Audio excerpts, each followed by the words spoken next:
오늘 우리에게 주신 하나님 말씀은 창세기 1장 3절부터 13절 말씀인데 저와 여러분이 한 절씩 교대로 교독해 보도록 하겠습니다.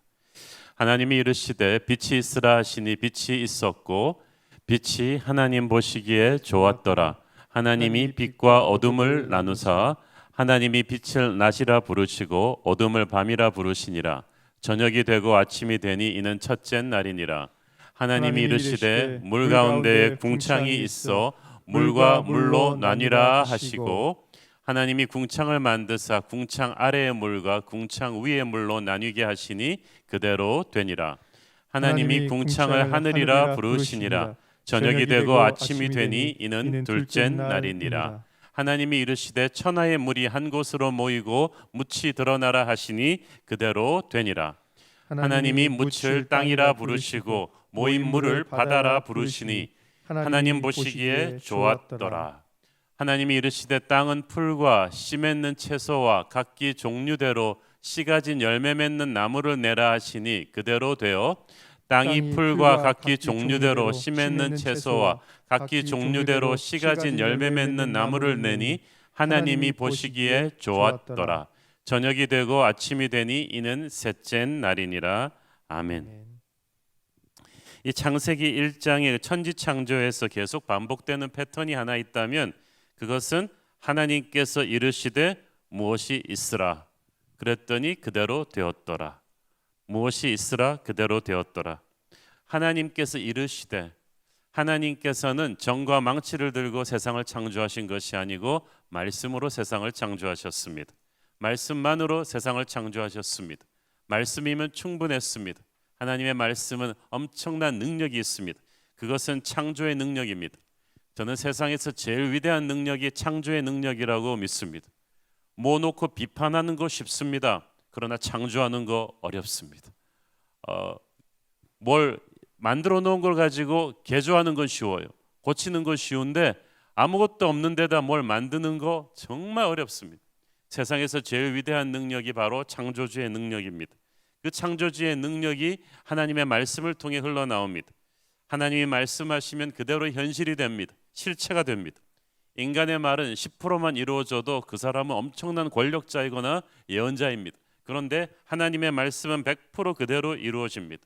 그 말씀은 창조의 말씀이고 살리는 말씀이고 회복의 말씀이며 은혜와 사랑을 주시는 말씀입니다. 그러므로 우리가 하나님의 말씀으로 충만하다면 못할 것이 없습니다. 세상을 가장 잘 사는 법은 세상을 만드신 분의 말씀대로 사는 거죠. 예수님은 말씀이 성육신 되신 분이십니다. 요한복음 1장에 보면은 만물이 그로 말미암아 지은 바 되었다고 했어요. 태초에 하나님이 천지를 창조하실 때 주님이 계신 거예요. 예수님께서 말씀이 성육신 되셨습니다. 하나님이 말씀으로 세상을 창조하셨기 때문에 예수님은 창조주이십니다. 우리가 날마다 예수님과 동행한다는 것은 천지를 만드시고 운영하시는 전능자와 함께 동행하는 것입니다. 어떤 불가능한 일도 돌파할 수 있습니다. 자, 3절에 보면 하나님께서 천지 창조를 시작하실 때 첫째 날에 빛을 창조하셨습니다. 당연하죠. 우리가 뭐든지 시작할 때 집에 들어오면 일단 불을 켜고 시작을 해야지 빛이 없는데 뭐 아무것도 할 수 없잖아요. 여기서 말하는 빛은 창조한 넷째 날에 나오는, 내일 본문에 나오는 넷째 날에 나오는 태양과는 다른 빛입니다. 그럼 어떤 분은 물어봅니다. 아니, 어떻게 태양이 없는데 빛이 있을 수 있어요? 넷째 날에 태양이 창조되었는데. 왜냐하면 지금 첫째 날에 나오는 빛은 태양이 있기 전에 있는 빛이에요. 여러분, 빛도 에너지인 거 아시죠? 첫째 날 하나님이 만드시는 빛은 모든 에너지의 근본이 되는 빛입니다. 시간과 공간과 물질을 창조하신 하나님께서 이제 여기에다 에너지를 추가시키셨습니다. 그러니까 내일 본문에 나오는 넷째 날에 창조된 태양과 별들은 그 에너지를 발광시키는 장치일 뿐입니다. 쉽게 말하자면 전기와 백열구 전구죠. 지금 첫째 날 만드신 것이 전기라면 이 넷째 날 태양은 전구에 불과하죠. 그래서 하나님께서 빛을 창조하시고 모든 것의 근본이 되는 에너지인 빛을 창조하시고 빛과 어둠을 나누셨다고 했어. 빛을 낮이라 부르시고 어둠을 밤이라 부르셨습니다. 빛이 있으면 빛이 비추는 면과 그림자가 지는 어두운 면이 반드시 존재하게 되죠. 하나님은 이 현상의 결과를 낮과 밤으로 칭하셨습니다. 물론 하나님께서는 빛이 없어도 보실 수 있습니다. 그러나 빛을 창조하신 후에 낮과 밤을 나누신 것은 앞으로 창조될 모든 생명체들, 특히 인간이 살게 될 환경을 염두에 두신 것입니다. 시간은 그래서 그때부터 낮과 밤으로 나누어지죠. 그때부터 낮과 밤이 생기고 달이 생기고 그 연이 생기고 주기가 생긴 거예요. 낮은 땅 위에서 인간이 일을 하고 제 기능을 수행할 수 있도록 빛을 비춰줍니다. 그런데 밤은 쉼표죠. 인간이 휴식하고 새로운 힘을 갖기 위해서 어둠을 주죠. 밤이라고 아무 일도 안 일어나는 게 아니고 아이들이 크는 것, 동식물이 성장하는 게 다 밤에 이루어지죠. 이렇게 하나님께서는 낮과 밤에 각자의 특별한 기능을 주어서 천지의 균형을 잡으셨습니다. 자, 5절에 보니까 하나님께서 빛을 낮이라 부르셨다고 했죠. 어둠을 밤이라 부르셨다고 했죠. 이것은 보다 정확하게 번역하자면 하나님이 명명하셨다, 이름을 주셨다고 말하는 게 정확합니다. 하나님께서 이 천지 창조에 중요한 패턴이 있는데 그냥 물건을 그냥 대충 만들어 놓은 게 아니라 만드시면서 계속 명명식을 하십니다. 너는 빛이다, 너는 어둠이다, 너는 밤이다, 너는 물이다, 너는 땅이다, 너는 바다다, 이렇게 계속 명명하셨어. 피조물을 만드실 때마다 이름을 주시고 그 이름을 선포하시고 축복하셨습니다. 하나님이 주시는 이름은 보통 이름이 아니에요. 그 이름에는 그것이 지어진 창조주의 목적이 들어있어요. 마치 화가가 그림을 그린 뒤에 자기 이름 사인하는 것처럼 창조주 하나님께서 계속 소유권을 선포하시면서 그것을 향한 목적이 있다고 하십니다. 세상에 쓸데없는 건 아무것도 없다고 했죠. 모든 천지 만물은 만드신 분이 계시고 그 만드신 분은 각 피조물에게 이름을 주셨습니다. 그 이름에는 그 피조물의 펑션, 역할이 담겨 있습니다. 하나님의 분명한 목적이 모든 피조물에 있기 때문에 우리는 하나도 뭘 쓸데없다고 말해서는 안 되는 거예요. 6절, 8절 여기서 또 중요한 본문이 있습니다. 다시 한번 6절, 8절 쭉 읽어볼까요? 하나님이 이르시되 물 가운데 궁창이 있어 물과 물로 나뉘라 하시고 하나님이 궁창을 만드사 궁창 아래의 물과 궁창 위의 물로 나뉘게 하시니 그대로 되니라. 하나님이 궁창을 하늘이라 부르시니라. 저녁이 되고 아침이 되니 이는 둘째 날이니라. 자, 이 궁창 이게 굉장히 중요합니다. 영어 성경에 보면 expanse라고 나와 있는데 제가 볼 때는 그냥 공간이라고, 조금 있다 하나님은 그것을 하늘이라고 명명하시는데 어제 본문 2절에서 하나님의 영이 흑암과 혼돈으로 가득 찬 수면 위를 운행했다고 했죠. 그 수면의 물을 이 두 개로 나누시면서 만드신 것이 궁창입니다. 하나님께서 궁창 위의 물과 궁창 아래의 물을 분리하셨는데 궁창 아래의 물은 지구 표면을 덮고 있는 물을 가리킵니다. 그렇다면 궁창 위의 물은 뭐냐 하면은 노아 홍수 때 사라졌지만 노아 홍수 이전의 천지 창조 때 지구는 하나님께서 궁창 위의 물측 그 수증기 캐노피를 만들어서 덮으셨다는 뜻이. 그리고 그 궁창 위의 물과 우리 지면의 물 사이가 바로 우리가 보는 하늘 그리고 넓게 퍼진 지구 대기권을 의미하는 거예요. 자, 그림으로 조금 보여드리겠습니다. 이거 노아 홍수 강의 때 하는 것인데 천지를 창조하실 때 하나님께서 궁창 위의 물로 수증기 같은 이 층으로 지구 위를 덮으셨어요. 이 층이 얼마나 중요한지 과학자들은 여기에 대해서 많은 연구를 했습니다. 거대한 물의 막이 천지 창조 노아 홍수 전까지만 해도 지구를 감싸고 있었는데 이것은 우주로부터 쏟아지는 굉장히 해로운 광선들을 차단시켜주는 역할을 합니다. 우리 눈에 보이지 않지만 자외선이 그대로 오면은 사람한테 굉장히 해롭습니다. 피부를 노화시켜 버리죠. X선도 그대로 쬐면은 치명적입니다. 병원에서 우리가 쏘는 X선은 굉장히 강도를 줄여서 약하게 쏘는 거죠. 감마선은 핵폭탄 터질 때 나오는 빛입니다. 이것이 만약에 여과 장치 없이 우리한테 오면 어떻게 되겠습니까? 이것을 갖다가 이 수증기 캐노피가 차단하면서 원적외선, 사람을 치유할 때 쓰는 좋은 빛 같은 것만 통과시킵니다. 오늘날은 이 오존층이 간신히 이 X선과 자외선 같은 해로운 우주 광선들을 막아내고 있는데 우리가 지금 환경 파괴로 이 오존층을 그대로 지금 부수고 있잖아요. 이 오존층이 한 30년, 50년 버틸 수 있을까 생각하는데 만약 그게 무너지면 이게 그대로 들어와서 인류는 몇 시간 내로 멸종되고 만다고 합니다. 그만큼 하나님이 덮어놓은 저 층이 굉장히 중요합니다. 어쨌든 천지창조 때 하나님이 만들어 놓으신 이제 저 궁창 위의 물층은 대기를 통한 복사열의 태양 복사열의 유실을 방지했는데 이게 뭐냐면 그 거대한 그 비닐하우스 역할을 한 거예요. 그래서 남극과 북극을 비롯한 지구촌 전체를 골고루 똑같은 온도로 따뜻하게 합니다. 그래서 노아 홍수 이전의 세상은 하나님이 수증기층으로 지구를 감싸고 있으면서 지구 내부를 온실처럼 평준하게 유지시켜 줬는데 이게 어느 정도 온도냐 하면 사람이 옷을 벗고 지내도 아주 건강하게 살 수 있는 영상 25도 정도의 온도를 전 지구층이 누렸던 거예요. 실제로 북극 가까운 지역에서도 이 제주도 같은 아열대 숲이 냉동된 채로 발견되고 있어요. 또한 심한 바람이나 폭풍우의 형성을 차단해서 굉장히 쾌적한 날씨가 태초에는 유지가 되었습니다. 그래서 지금도 시베리아 같이 추운 지방에서 아열대 동물인 코뿔소 화석들이 막 발견이 되는 거예요. 따뜻한 아열대 물속에서만 살 수 있는 산호초 화석들이 북극에서 막 나와요. 알라스카 같은 곳에서 열대 지방에서나 볼 수 있는 동물들의 화석이 나온다는 거죠. 그래서 홍수 이전의 세상, 태초에 하나님이 만드신 세상에서는 인간 수명이 평균 900살이 넘을 정도로 지구의 환경이 좋았습니다. 그러니까 아담과 이브가 벌거벗고 다녀도 될 정도의 영상 25도의 날씨가 좋았던 거예요. 이렇게 둘째 날 하나님이 창조하신 이 궁창 위의 물층이 너무너무 중요했던 거예요. 하나님의 사랑이었어. 생명체가 마음 놓고 살 수 있는 삶의 터전을 조성해 주었어. 그 거대한 물의 막이 노아 홍수 때 부서졌어요. 그 노아 홍수 때 그 물이 그 수증기의 말이 쏟아져 내리고 그 해저 지진들이 막 일어나면서 지구가 파괴된 거 아니에요? 그래서 노아 홍수 이후에 인간의 평균 수명이 확 단출되었어요. 이 지구의 온실 효과가 사라진 거죠. 지각 변동으로 땅도 황폐해졌습니다. 지역별로 이제 계절이 뚜렷하게 되었어요. 그래서 지구 곳곳에 이제 심한 온도 차이가 발생해서 태풍과 폭풍우가 몰아치게 되었고, 그래서 노아 홍수 이후에는 지구가 곳곳에 온도가 달라졌어.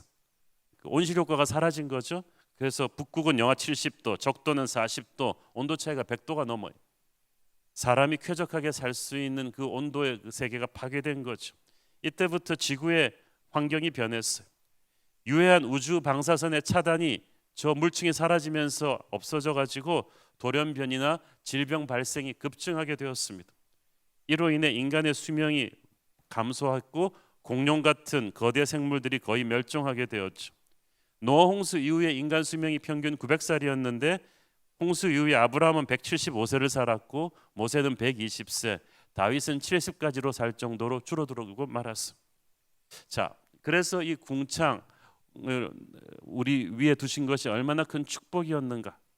우리가 천지 창조를 하면서 봐야 될 것은 전능자의 놀라운 지혜와 우리를 향한 사랑입니다. 지혜는 탁월함이에요. 이 천지 창조가 얼마나 탁월하고 질서 있게 되었는지 과학자들도 혀를 내두르죠. 이 순서만 조금만 삐끗했어도 살 수가 없게 된 것을 하나님이 치밀한 지혜로 창조를 하시고, 둘째는 사랑입니다. 하나하나가 우리 인간을 향한, 생물체를 향한 배려, 지금 방금 말씀드린 그 수증기층처럼 인간이 아무 생각 없이 공해로 부셔버린 이 오존층 이런 것들이 얼마나 지극한 전능자의 사랑이었는지 우리가 볼 수 있죠. 자, 8절에 보면 하나님께서는 궁창을 하늘, 스카이라고 부르셨는데 성경에서 하늘을 말할 때는 세 가지 하늘이 있어요. 첫 번째 하늘은 우리 지구를 둘러싸고 있는 대기층이고, 두 번째 하늘은 별들이 있는 우주 공간입니다. 세 번째 하늘은 하나님이 계시는 곳, 영적인 세계입니다. 요한계시록에서 하늘의 문을 열어달라고 할 때 이것은 세 번째 하늘을 말하는 건데, 지금 여기서 말하고 있는 하늘은 첫째 하늘, 지구를 둘러싸고 있는 대기층, 우리가 눈에 볼 수 있는 그 대기층을 말하는 거고요. 내일 우리가 다루게 될 넷째 날에 별들이 있는 하늘은 그 우주 공간까지를 중칭하는 것입니다. 자, 9절 10절 계속해서 읽습니다. 하나님이 이르시되 천하의 물이 한 곳으로 모이고 묻이 드러나라 하시니 그대로 되니라. 하나님이 묻을 땅이라 부르시고 모인 물을 바다라 부르시니 하나님 보시기에 좋았더라. 자, 여기서도 엄청난 일이 일어나죠. 지구 전체를 덮고 있는 물을 한 곳으로 몰아가시면서 묻이 드러나게 하시고, 그래서 물이 없는 곳을 하나님이 땅이라고 이름을 주셨어. 물이 있는 곳을 바다라고 부르셨습니다. 그러니까 땅과 바다도 하나님이 처음 지어주신 이름인데, 중요한 건 이거예요. 하나님께서 물의 경계를 분명하게 그어주신 거예요. 물의 경계가 없다면 큰일입니다. 바다나 강물이 자기 영역을 벗어나 범람해서 육지에 해를 끼치는 일이 없도록 하나님이 막아주신 거예요. 이거를 깨버리신 것이 노아 홍수 때였지만, 하나님께서는 처음에는 인간이 죄짓지 않은 상태에서 물이 물의 자리에 있도록 하셨어. 그래서 여러분, 하천의 그 길이나 이런 것들이 그냥 만든 게 아니에요. 어떤 도로공사도 생각할 수가 없는 탁월한 경계를 하나님께서 만드신 거예요. 땅은 땅의 자리가 있고 바다는 바다의 자리가 있습니다. 하나님께서 지정하신 모든 것에는 자기 자리가 있어요. 천지창조에 다 나옵니다. 그게 질서라는 거예요.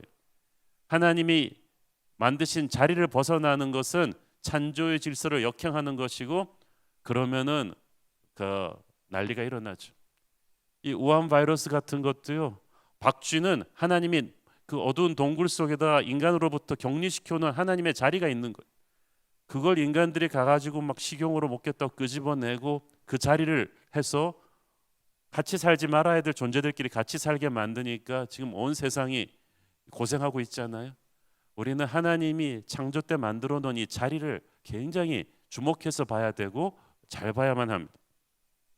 땅과 바다를 구분하신 하나님께서는 이제 땅에 식물을 자라게 하셨는데, 11절 12절 보세요. 하나님이 이르시되 땅은 풀과 씨 맺는 채소와 각기 종류대로 씨가 진 열매 맺는 나무를 내라 하시니 그대로 되어 땅이 풀과 각기 종류대로 씨 맺는 채소와 각기 종류대로 씨가 진 열매 맺는 나무를 내니 하나님이 보시기에 좋았더라. 여기서 세 가지 이름이 등장하죠. 풀, 채소, 나무. 지구상의 모든 식물군을 총칭하는 식물들입니다.